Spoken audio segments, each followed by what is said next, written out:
കിഞ്ചലിനെ എല്ലാവരും ഹൽദി ഇട്ടോണ്ടിരിക്കുകയായിരുന്നു. എന്നാൽ അപ്പുറത്ത് അവളുടെ റോയൽ ബാത്റൂം അവളുടെ കുളിക്കായി ഒരുങ്ങുകയായിരുന്നു. കിഞ്ചൽ സിറ്റിയിലെ വലിയൊരു ബിസിനസ്മാന്റെ മുകേഷ് മൻചന്ദും നീന മൻചന്ദിന്റെ മകളായിരുന്നു. ഇന്നവളുടെ കല്യാണത്തിന്റെ ഒരുക്കങ്ങളായിരുന്നു. God bless you my doll. Thank you അമ്മ. എന്റെ ബാത്റൂം റെഡിയാണോ? ഈ ഒട്ടുന്ന ഹൽദി എനിക്ക് ഇറിറ്റേഷൻ ആവുന്നു. എനിക്കൊന്ന് കുളിക്കണമായിരുന്നു. യെസ് ഡാർലിംഗ്, ഒരു 2 നിമിഷം വെയിറ്റ് ചെയ്യേ. ഒരു വശത്ത് മോഡേണായ കിഞ്ചലിന്റെ ഹൽദി നടക്കുകയായിരുന്നു. എന്ന ഗ്രാമത്തിലെ സീമ എന്ന പെൺകുട്ടിക്ക് എല്ലാവരും പാട്ടുപാടി ഹൽദി ഇട്ടോണ്ടിരിക്കുകയായിരുന്നു. പെണ്ണേ പെണ്ണേ നിൻ കല്യാണമായി, പൊന്നും മിന്നും നിൻ കണ്ണാരമായി, മണിമാരനാര് മുകിലേ മണവാട്ടിയായ മകളെ, മണിനൂല് കൊണ്ട് താലേ ലലലാലലാലലാല.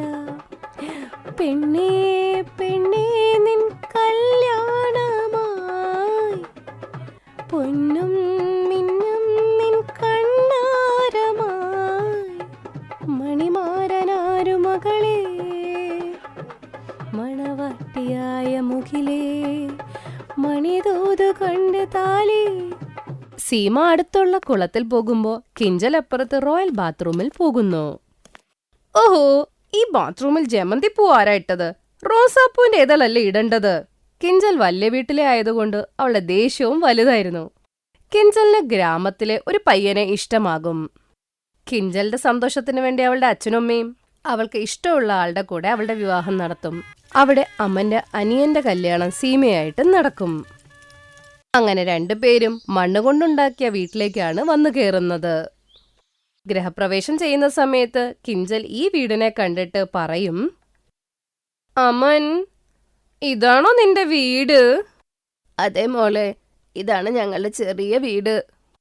ശരി, ഇനി 2 മരുമക്കളും ചേർന്ന് കലശം തട്ട്, ഗൃഹപ്രവേശം നടക്കട്ടെ. വീടിന്റെ അകത്തേക്ക് വന്നപ്പോഴേക്കും കിഞ്ചൽ വീട് മുഴുവൻ നോക്കി. എന്തു പറ്റി മോളെ? എനിക്കറിയാം നീ വലിയ വീട്ടീന്നാ, അതുകൊണ്ട് നിന്റെ മുറി ഞാൻ അതുപോലെയാ ഉണ്ടാക്കിയേക്കുന്നത്. അമൻ മോനെ, മരുമോളെ അകത്തോട്ട് കൊണ്ടോ. എന്നാ ശരി, വാ കിഞ്ചൽ. അമൻ അവളെ ഇഷ്ടേ കൊണ്ടുള്ള മുറിയിലേക്ക് കൊണ്ടുപോകും. അപ്പുറത്ത് മരുമകൾ സീമയോട് അവൾ പറയും, ക്ഷമിക്കണേ മോളെ, നിനക്ക് മണ്ണുകൊണ്ടുള്ള മുറിയേ ഉള്ളൂ. അതിനെന്താ അമ്മ, ഞാൻ ഗ്രാമത്തിന്ന് തന്നെയല്ലേ, മണ്ണുകൊണ്ടുള്ള മുറി നമുക്ക് സ്വർഗം തന്നെയാ. കിഞ്ചൽ രാവിലെ ആവുമ്പോ കോട്ടവായി വിട്ട് അലസ ശബ്ദത്തിൽ പറയും, ഓ ഗോഡ്, ഈ കല്യാണത്തിന്റെ ചടങ്ങ് കാരണം എന്ത് ക്ഷീണോ ആശോ. ഇനി പോയിട്ടൊന്ന് കുളിക്കണം, അപ്പൊ ഇച്ചിരി റിലാക്സേഷൻ കിട്ടും. പക്ഷെ ഇവിടെ ബാത്റൂം എവിടെയാണോ എന്തോ. കിഞ്ചലിന് ബാത്റൂം ഒന്നും കാണാൻ പറ്റിയില്ല. അവള് പുറത്തോട്ട് വരുമ്പോ സീമ അവിടെ മുറ്റത്ത് ചാണകം കൊണ്ട് എന്തൊക്കെയോ ചെയ്തോണ്ടിരിക്കുകയായിരുന്നു. ഇതെന്ത് വൃത്തിയുടെ നാറ്റോ ഇത്? അതെ, എവിടെയായി ബാത്റൂം എന്ന് പറഞ്ഞേ? അതിൽ ബാട്ടബൊക്കെ കാണുമല്ലോ അല്ലേ? എന്ത് ബാട്ടബോ? ചേച്ചി ഒരു 2 നിമിഷം വെയിറ്റ് ചെയ്യ്, ഞാൻ കൊണ്ടുപോകാം കേട്ടോ. കുറച്ചേരം കഴിയുമ്പോൾ സീമ കിഞ്ചലിനെ ഒരു നദിയുടെ അടുത്തോട്ട് കൊണ്ടുപോകും. അവിടെ 5-6 സ്ത്രീകൾ കുളിച്ചോണ്ടിരിക്കുകയായിരുന്നു. സീമയും നദിയിലോട്ട് കുളിക്കാൻ പോകും. നിങ്ങൾക്ക് ഇത്തിരി പോലും നാണോ ഇല്ല ഇതുപോലെ കുളിക്കാനായിട്ട്? അയ്യോ ചേച്ചി, ഇതിന് നാണക്കേടെന്താ, നിങ്ങളും പായോ. കിഞ്ചലും ആ നദിയിലിട്ട് കുളിക്കാനായിട്ട് പോകും. അങ്ങനെ മുങ്ങിക്കോ, വീണ്ടും ഒന്ന് മുങ്ങ്. എന്താ ചേച്ചി, ചേച്ചിയും കൂടെ ചെയ്യ്. ഷട്ടപ്പ്, നിന്നെ പോലെ വിവരമില്ലാത്ത രീതിയിലൊന്നും എനിക്ക് കുളിക്കാൻ പറ്റില്ല. കിഞ്ചൽ ദേഷ്യം വന്നിട്ട് അതിൽ നിന്നും പുറത്തു വന്ന് നേരെ വീട്ടിൽ വന്ന് അമ്മനോട് കുറ്റം പറയും. എനിക്കറിയില്ലായിരുന്നു നീ ഇത്രയും പാവപ്പെട്ടവനാന്ന്. ഒരു ബാത്റൂം പോലും വീട്ടിലില്ല. ഞാൻ കല്യാണമേ കഴിക്കില്ലായിരുന്നു. ഇന്ന് നീ കാരണമാണ് ഞാൻ ആ നദിയിൽ എല്ലാ സ്ത്രീകളുടെ മുമ്പിൽ കുളിക്കേണ്ടി വന്നത്. അങ്ങനെ കുറെ നാളായി സീമ ഒറ്റയ്ക്ക് വീട്ടിലെ എല്ലാ ജോലിയും ചെയ്യുമായിരുന്നു. പിന്നീട് കുറച്ചു ദിവസം കഴിഞ്ഞപ്പോൾ ചൂടുകാലം തുടങ്ങി. ഓ മൈ ഗോഡ്, ഇവിടെ എന്ത് ചൂടാണ്. ഈ മുറിക്കകത്തിരുന്ന് എന്നെ വേവിച്ചെടുക്കത്തേ ഉള്ളൂ. ഓ എന്ത് വിധിയാണോ എന്തോ, പാവപ്പെട്ടവരുടെ ഇടയ്ക്കായിപ്പോയി. ഈ ചൂട് കാരണം എനിക്ക് ഉറക്കം പോലും വന്നില്ല. അപ്പോഴേക്കും അവളുടെ അമ്മായിയമ്മ അടുക്കളയിൽ വെള്ളം കുടിക്കാൻ പോകും. അപ്പോ കിഞ്ചൽ ഇങ്ങനെ നടക്കുന്ന കണ്ട് അവള് ചോദിക്കും, മോളെ, ഈ പാതിരാത്രിക്ക് നീ ഇവിടെ എന്താ ചെയ്യണേ? ഉറങ്ങാത്ത എന്താണ്? എനിക്ക് ശരിക്കും വട്ടായിരുന്നു ഈ വീട്ടിലോട്ട് വരാൻ. ഒരു AC-യോ ബാത്റൂമോ ഒന്നുമില്ല. ഇത് നേരത്തെ അറിഞ്ഞത് ഞാൻ കല്യാണം കഴിക്കില്ലായിരുന്നു. അമന്നെ പറഞ്ഞിട്ട് ഒരു കാര്യമില്ല. കുടുംബത്തിന് കഴിവില്ലാത്തതിന് എന്ത് ചെയ്യാൻ പറ്റും? എല്ലാവർക്കും എന്റെ അച്ഛനും അമ്മയും പോലെ പണക്കാരാവാൻ പറ്റുമോ? മരുമോള് പറഞ്ഞ കാര്യം കേട്ട് കമലയ്ക്ക് വിഷമാവും. മോളെ, ഈ പാവപ്പെട്ടവരുടെ അടുത്ത് കുറച്ച് പൈസയല്ലേ ഉണ്ടായിരുന്നുള്ളൂ. അത് മക്കളുടെ കല്യാണം നടത്തി തീർന്നു. ഇനി കുറച്ച് പൈസ കൂട്ടി വെച്ച് ഒരു ബാത്റൂം ഉണ്ടാക്കി തരാം മോളെ. ഓ ഷട്ടപ്പ്! അതുവരെ ചൂടത്ത് ഞാൻ പുഴുങ്ങി ചാവണമെന്നാണോ? കുളിക്കാൻ ആ നദിയിലോട്ട് പോണം, അതും ആ സ്ത്രീകളുടെ കൂടെ. അപ്പോഴേക്കും സീമ അവിടെ വന്ന് കിഞ്ചലിനോട് പറയും, എന്റെ ചേച്ചി ഒന്ന് നിർത്തുവോ ഇത്? കുറെ ദിവസമായി ഞാനിത് കേട്ടോണ്ടിരിക്കുന്നു. നിങ്ങൾ ഈ വീട്ടിലെ മരുമകളല്ലേ? സ്വന്തം വീട് വിട്ടു വരുന്ന അത്ര വലിയ കാര്യമൊന്നുമല്ല. വേറൊരാളുടെ വീട് സ്വന്തമായി കാണുക, അതാണ് വലുത്. നിനക്ക് ഈ പാവപ്പെട്ട വീട്ടിൽ നിൽക്കുന്നത് വളരെ വിഷമായിട്ട് തോന്നുന്നെങ്കിൽ നീ എൻ്റെ കൂടെ വാ. ഞാൻ നിന്നെ നിന്റെ വീട്ടിലേക്ക് കൊണ്ടാക്കാം. അവര് രണ്ടുപേരും പറഞ്ഞ കാര്യം കേട്ട് കിഞ്ചലിന് തെറ്റെന്താന്ന് മനസ്സിലായി. അവള് പൊട്ടി പൊട്ടി കരയും. എന്നിട്ട് കരഞ്ഞുകൊണ്ട് എല്ലാവരോടും അവളുടെ തെറ്റിന് മാപ്പുവയ്ക്കും. അതിനുശേഷം കിഞ്ചൽ ആ വീടിനെയും സ്വന്തം വീടായിട്ട് കാണും. കുറച്ചു ദിവസം കഴിഞ്ഞ് അമ്മൻ കിഞ്ചലിന് വേണ്ടി ഒരു ബാത്റൂം പണിയും. അതോടെ കിഞ്ചലിന് പുറത്ത് എല്ലാവരുടെ മുമ്പിൽ കുളിക്കുന്നതിന്റെ പ്രശ്നം തീരും. റിയയും പ്രിയയും ഇരട്ട സഹോദരികളാണ്. രണ്ടുപേരുടെ കല്യാണം ഒരേ വീട്ടിൽ നടക്കും. രണ്ടുപേർക്കും ഒരേ ഒരു വിഷമമായിരുന്നു ഉണ്ടായിരുന്നത്. ആ വീട്ടിൽ ഒരേ ബാത്റൂമേ ഉണ്ടായിരുന്നുള്ളൂ. പ്രിയ, ഒന്ന് പെട്ടെന്ന് പുറത്തു വാ, എനിക്ക് കുളിക്കാൻ വൈകുന്നു. ആ വരുവല്ലേ, നീ ഇങ്ങനെ ബഹളം വെക്കാതെ ചെല്ലിപ്പോ. മര്യാദയ്ക്കൊന്നും കുളിക്കാൻ പറ്റിയില്ല. ആദ്യം അമ്മ പോയി, പിന്നെ രവിചേട്ടൻ പോയി, പിന്നെ രോഹിത്തും പോയി. ഞാൻ കുളിക്കുമ്പോ നിനക്കും കേറണം. എന്ത് ചെയ്യാനാ, നമുക്ക് എന്നും ഇത് തന്നെയല്ലേ പ്രശ്നം. ശരി, ഞാൻ കുളിച്ചിട്ട് വരാം. റിയ കുളിക്കാൻ കേറും. ഞാൻ റെഡിയാവാൻ പോവാ, പെട്ടെന്ന് വരണം കേട്ടോ. പ്രിയ മോളെ, നീ ഇതുവരെ ഒരുങ്ങിയില്ലേ?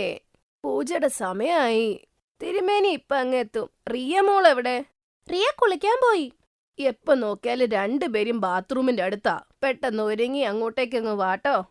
ഒരു ബാത്റൂം അല്ലേ ഉള്ളൂ, അതുകൊണ്ടാ ഈ പ്രശ്നം. ഒരു ബാത്റൂം കൂടെ പണിയിപ്പിച്ചാ പോരെ, എല്ലാ പ്രശ്നവും തീരും. മുമ്പോട്ട് പോകുമ്പോ നോക്കാം, ഇപ്പൊ കുഴപ്പമൊന്നുമില്ല.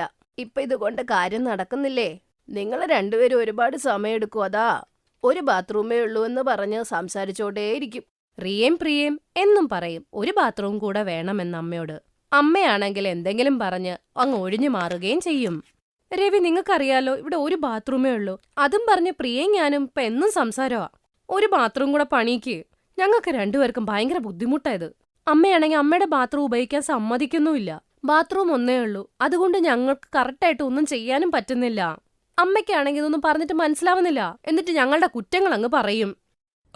ഞാൻ രോഹിത്തിനോട് സംസാരിക്കട്ടെ. അപ്പോഴേക്കും രോഹിത്തും പ്രിയൻ റൂമിലോട്ട് വരും. ചേട്ടൻ എന്നെ വിളിച്ചോ? ഡാ, അമ്മയോട് സംസാരിച്ചു, ഒരു ബാത്റൂം കൂടി ഉണ്ടാക്കണം. ഇവർ രണ്ടുപേരും വല്ലാതെ കഷ്ടപ്പെടുന്നുണ്ട്. ഒരു ബാത്റൂം ആയതുകൊണ്ട് ആവശ്യമില്ലാത്ത ബുദ്ധിമുട്ടുകളൊക്കെ ഉണ്ടാവുന്നുണ്ട്. പിന്നെ അതുമാത്രവുമല്ല, ഇത് കാരണം നമ്മൾ ജോലിക്ക് ലേറ്റായല്ലേ പോകുന്നത്. ശരി ഏട്ടാ, ഞാൻ ഇതിനെക്കുറിച്ച് അമ്മയോട് സംസാരിക്കാം. നിങ്ങൾക്ക് രണ്ടുപേർക്ക് എന്ത് കാര്യാ സംസാരിക്കണ്ടേ? ഞാൻ നിങ്ങൾ രണ്ടുപേരോട് ഒരു കാര്യം പറയാൻ വന്നാ. ആദ്യം നിങ്ങൾ പറ. അമ്മേ, ഞാനല്ലേ നിങ്ങളോട് ബാത്റൂമിനെ കുറിച്ച് സംസാരിച്ചത്. ഉടനെ ജോലി തുടങ്ങാം. ഞങ്ങൾക്കിടയിൽ ഈ ബാത്റൂം കൊണ്ട് ഒരുപാട് പ്രശ്നങ്ങളുണ്ടാവുന്നുണ്ട്. റിയയ്ക്കും ദിയയ്ക്കും ഇടയിൽ പ്രശ്നങ്ങളുണ്ട്. അപ്പൊ ഇതാണ് പറയേണ്ടത് നിങ്ങൾക്ക്. ഇത് വലിയ കാര്യമൊന്നുമല്ല, കുറച്ചു ദിവസം കഴിയുമ്പോൾ പണിയിക്കാം. നിൽക്ക്, ഇപ്പൊ വേറൊരു ചെലവുണ്ട് നമുക്ക്. കഞ്ചന്റെ കല്യാണം നിശ്ചയിച്ചു. എന്തെങ്കിലൊക്കെ ചെയ്യാനാണെങ്കിൽ അച്ഛൻ ജീവനോടെ ഇല്ലല്ലോ.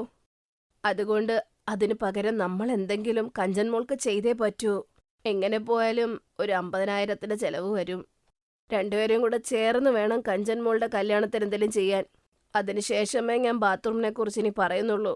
കുടുംബത്തിന്റെ കാര്യമായതുകൊണ്ട് ആദ്യം അത് നടക്കട്ടെ. 2 ദിവസം കഴിയുമ്പോൾ നിശ്ചയമാണ്. നിശ്ചയത്തിന്റെ ഫംഗ്ഷന് നമുക്കെല്ലാവർക്കും പോകണം.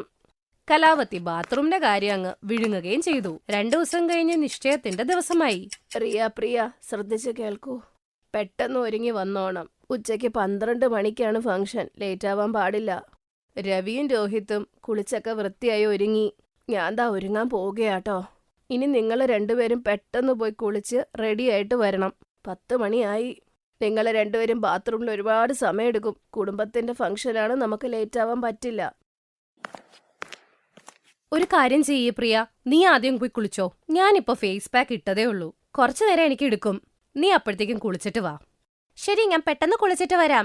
വാതിലിന്റെ കൊളുത്തേ ഇടയ്ക്കിടയ്ക്ക് സ്റ്റക്ക് ആവുന്നുണ്ട്. ഇനി എപ്പോഴാണോ അതിന്റെ അകത്ത് നമ്മള് കുടുങ്ങി പോകുന്നത് ഒരു പിടിയില്ല. അവള് കുളിച്ചു കഴിഞ്ഞു, പക്ഷെ വാതില് തുറക്കാൻ പറ്റുന്നില്ല. അതിന്റെ പിടി സ്റ്റക്കായി പോയി. എന്തു പറ്റി പ്രിയ? എത്ര നേരമായി? എനിക്ക് കുളിക്കണ്ടേ? ഈ ലോക്ക് തുറക്കാൻ പറ്റുന്നില്ല. ഉഫ്, എന്റെ കൈ വേദനിക്കുക. സ്റ്റക്കായി ഞാൻ ശ്രമിച്ചോണ്ടിരിക്കുക. എന്തു പറ്റി പ്രിയ? എന്താ നീ പുറത്തു നിൽക്കുന്നത്? അകത്തുനിന്ന് തുറക്കാൻ പറ്റുന്നില്ലെന്നാ അവള് പറയുന്നത്. പ്രിയ ഒരു തവണ കൂടി ലോക്ക് നന്നായി തിരികെ തുറന്നോളും. അല്ലെങ്കിലേ ഫംഗ്ഷന് പോവാൻ വൈകുകയായിരുന്നു. 11 മണിത ഇവിടെ തന്നെയാ. ഇനി എപ്പോ കുളിച്ചു ഒരുങ്ങി വരാനാ നിങ്ങള്? എത്ര നാളായി പറയുന്നു ബാത്റൂം 2 വേണമെന്ന്, ആരും കേൾക്കുന്നില്ല. പ്രിയ, നീ ഒന്നും കൂടെ ഒന്ന് ശ്രമിച്ചു നോക്കിക്കേ. തുറക്കാൻ പറ്റുന്നില്ല റിയ, എനിക്ക് പേടിയാണു. എനിക്ക് ശ്വാസം മുട്ടുന്നു. എനിക്ക് ഇതിന്റെ അകത്ത് എനിക്ക് നിക്കാൻ പറ്റുന്നില്ല, ചൂടാ. നീ വിഷമിക്കാതെ, നീ ഒരു കാര്യം ചെയ്യ്, സമാധാനത്തോടെ തുറക്കാൻ നോക്ക്. തുറക്കാൻ പറ്റണില്ല. പ്രിയ പേടിച്ചു പോയി, കരയാൻ അങ്ങ് തുടങ്ങും. അവള് കരയണ കേട്ട് റിയയും പുറത്തുനിന്ന് കരയാൻ തുടങ്ങും. രണ്ടുപേരുടെയും കരച്ചില് കേട്ട് കലാവതിയും രോഹിത്തും രവിയും പേടിച്ചു പോവും. വിഷമിക്കല്ലേ മോളെ. മോളെ അവിടെ ചെറിയ കുപ്പിയിൽ എണ്ണ വെച്ചിട്ടുണ്ട്. ആ എണ്ണ എടുത്ത് അതിന്റെ അകത്തോട്ടിട്ടേ, അപ്പൊ അത് സോഫ്റ്റ് ആവും, തുറക്കാൻ പറ്റും. പ്രിയ ലോക്കിൽ ഇത്തിരി എണ്ണ അങ്ങോട്ട് ഒഴിക്കും. എണ്ണ ഒഴിച്ചു കഴിയുമ്പോ അതിന്റെ സ്റ്റക്ക് മാറി പതുക്കെ തുറക്കാനും പറ്റും, പുറത്തു വരും. പ്രിയക്ക് സമാധാനമായി. ബാത്റൂമിന്റെ വാതില് തുറക്കാൻ പറ്റിയല്ലോ. രണ്ടുപേരും അങ്ങോട്ടും ഇങ്ങോട്ടും കരഞ്ഞ് കെട്ടിപ്പിടിക്കും. പ്രിയയാണെങ്കിൽ വിയർത്ത് കുളിച്ചങ്ങ് നിൽക്കുകയായിരുന്നു. പ്രിയയുടെ ഈ ഒരു അവസ്ഥ കണ്ട് കലാവതിക്കും സങ്കടം തോന്നും. അവള് ചെയ്തത് തെറ്റാണെന്ന് അവൾക്ക് മനസ്സിലാവുകയും ചെയ്യും. എന്റെ തെറ്റാണ്. ഞാനാണ് നിങ്ങൾക്ക് രണ്ടുപേർക്കും ഒരു ബാത്റൂം തന്നത്. വീട്ടില് 2 ബാത്റൂം വേണം, അത് അത്യാവശ്യമാ. പിന്നെ ഈ ബാത്റൂം ശരിയാക്കാനുണ്ടോന്ന്, ഇതും പഴയതായി. നിങ്ങളെ വിഷമിക്കണ്ട, ഞാനാണ് തെറ്റ് ചെയ്തത്, ഞാൻ തന്നെ ശരിയാക്കാം. മോളെ, എന്നോട് നീ ക്ഷമിക്ക്. ഞാൻ കാരണം നീ ബുദ്ധിമുട്ടിലായില്ലേ? അത് കുഴപ്പമില്ല അമ്മ, ഇത് ആർക്ക് വേണേലും സംഭവിക്കായിരുന്നു. ഇതിനു വേണ്ടി എന്നോട് ക്ഷമയൊന്നും ചോദിക്കണ്ട. പ്രിയ, നിനക്ക് ഓക്കെ അല്ലെങ്കിൽ നമുക്ക് രണ്ടുപേർക്ക് എൻഗേജ്മെന്റിന് പോകണ്ട. രവിചേട്ടനും ഏടത്തിയും അമ്മയും 3 പേരും കൂടി പൊക്കോട്ടെ. ഇല്ല ഇല്ല, എനിക്ക് കുഴപ്പമൊന്നുമില്ല. ഞാൻ കുറച്ചു നേരം കൊണ്ട് റെഡി ആവാം, എന്നിട്ട് നമുക്ക് പോവാം. നമുക്ക് രണ്ടുപേർക്കും ഒരുമിച്ച് അങ്ങ് റെഡിയാവാം. എന്റെ മുറിയിലോട്ട് വാ, നമുക്ക് അവിടെ ഒരുങ്ങാം അങ്ങോട്ട്. ഞാൻ നിനക്ക് വേണ്ടി ഒരു ഗ്ലാസ് നാരങ്ങവെള്ളം ഉണ്ടായിക്കൊണ്ടുവരാം. നിങ്ങൾ രണ്ടുപേരും റെഡിയാവോ, ഞാൻ ഉണ്ടായിക്കൊണ്ടുവരാം. കലാവതിക്ക് അവള് ചെയ്ത തെറ്റ് മനസ്സിലായി. നിശ്ചയത്തിന്റെ ഫംഗ്ഷൻ കഴിഞ്ഞപ്പോ തന്നെ പഴയ ബാത്റൂം നന്നാക്കി ഒന്ന് എടുക്കാൻ വേണ്ടി ആളെ വിളിപ്പിച്ചു. റിയയും പ്രിയയ്ക്ക് സമാധാനം കിട്ടിയത് വീട്ടിൽ 2 ബാത്റൂം വന്നപ്പോഴാ. ആദ്യത്തതും ശരിയായി, പിന്നെ ഒരു പുതിയ ബാത്റൂമും വന്നു. അങ്ങനെ രണ്ടുപേരുടെയും പ്രശ്നങ്ങൾ അതോടെ തീർന്നു. Thanks for watching.